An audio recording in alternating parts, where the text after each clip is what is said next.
The attempt to unseat the Turkish president might just be the key to unlocking tensions between two old friends. Months of political punches and provocations over the downing of a Russian jet by the Turkish Air Force began to subside following an apology by the Turkish president in June. A visit to Russia by the Turkish president would have been considered unimaginable only a month ago. But things can change very quickly, especially when you throw an attempted military coup in the mix. It would appear Erdogan's apology to Putin couldn't have come at a better time. Turkish leadership considers Russia as a significant partner, especially with the latest coup attempt on 15th of July.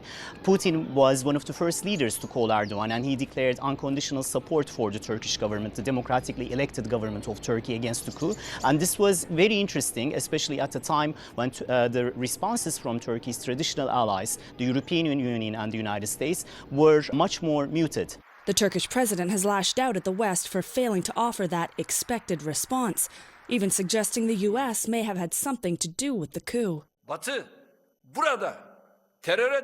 Does the West support terrorism or not?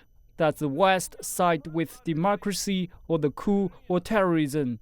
Unfortunately, the West is supporting terrorism and sides with coups. Yet many Western leaders have criticized the government's post-coup purges, which have seen the suspension, detention, or arrest of more than 60,000 people. While this might signal the start of a new shift in Turkish foreign policy, Moscow is seizing the moment by lifting crippling economic sanctions against Ankara. Economically, Turkey was definitely struck by the sanctions implemented by Russia, especially after the Turkish forces shut down a Russian jet. For example, 98% of the Russian tourists has been lost, which was a huge number for the Turkish economy.